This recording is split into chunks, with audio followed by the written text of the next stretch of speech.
ข้าพเจ้าชื่อคำมันธรรมวงศานายบ้านห้องสุภาพมีความปิติยินดีเป็นอย่างยิ่งที่ได้ชี้นำพาพ่อแม่ประชาชนภายในบ้านก่อสร้างทางไปตรงเสริมเหล็กเข้าบ้านพวกเขารอคอยเป็นเวลายาวนานและบ่เคยมีมาก่อนทุกองค์การจัดตั้งภาคเบื้องเทิงลงลุมตลอดทอดพ่อแม่ประชาชนภายในบ้านมีความหาวหันและจัดสรรหน้าที่ไฟมันมีประสิทธิผลถือว่าในเบื้องต้น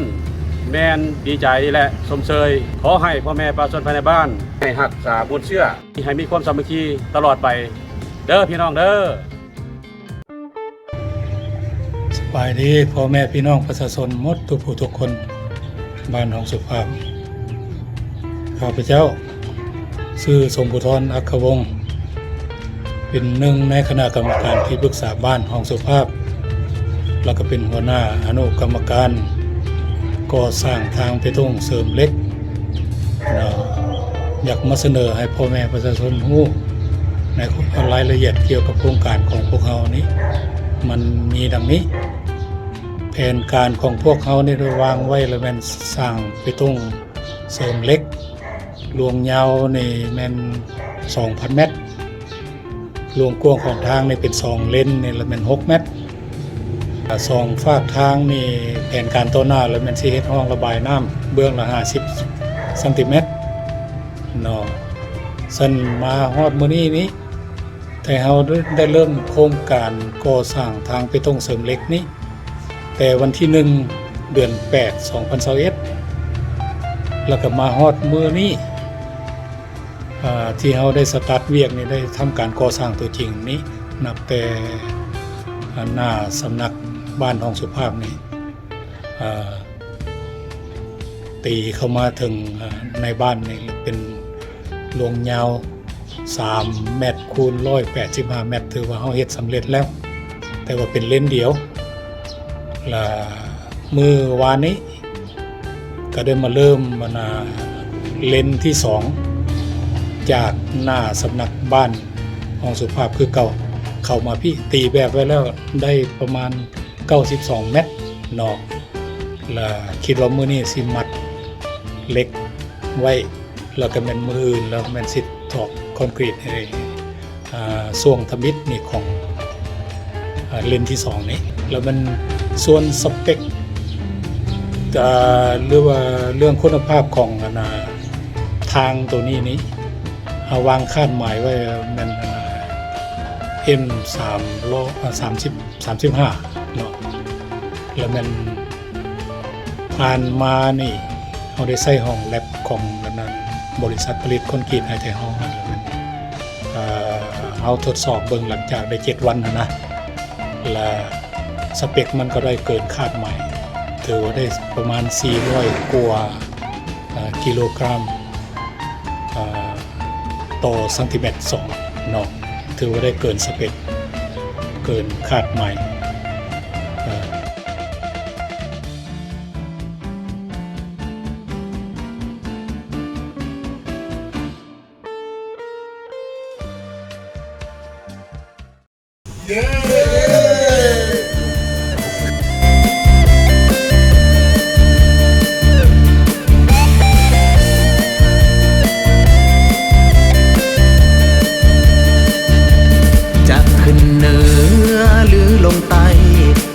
ทางใดเฮาก็พบเส้นทางโอ้เส้นทางอันแสนยาวไกลแต่เส้นทางสว่างไสวพวกเขาสุขใจพวกเขาก้าวไปตามเส้นทางโอ้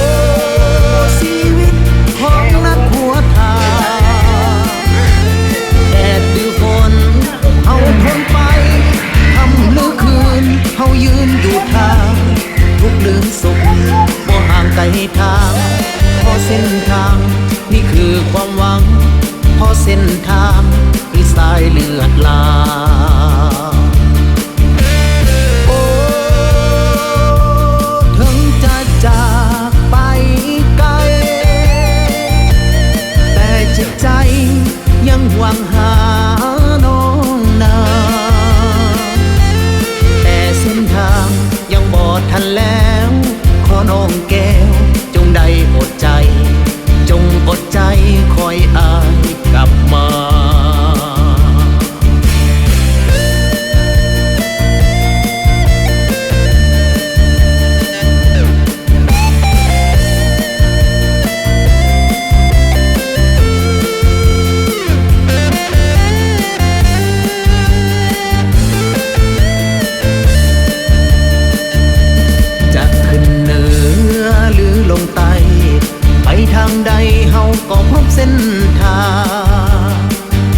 ส้นทางอันแสนยาวไกล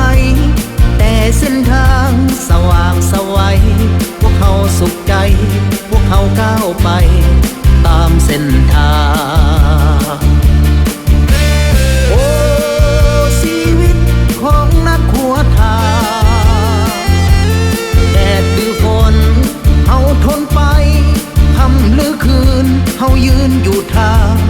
ทุกข์หรือสุขบ่ห่างไกลทางข้าพเจ้ายินดีประกอบสวดอย่างสุดใจเพราะเส้นทางที่สายเลือดลาโอ้ถึงจะจากไปไกลแต่จิตใจยังหวังหาน้องนา ข้าพเจ้านางธิดาพร้อมด้วยครอบครัวได้มอบเงินจำนวน10 ล้าน เพื่อสมทบทุนสร้างทางเบตงบ้านแห่งสุภาพในวันที่11 เดือน 8 2021สมเสยเด้อขอให้เจ้าอายุมันขวัญยืนพร้อมด้วยครอบครัวประสบแต่สิ่งดีๆมีโชคมีลาภสุขภาพแข็งแรงโชคลาภเหนือไต้ไกลๆให้ร่างไหลเข้ามาโฮมเด้อสมเสยเด้อขอบใจหลายๆ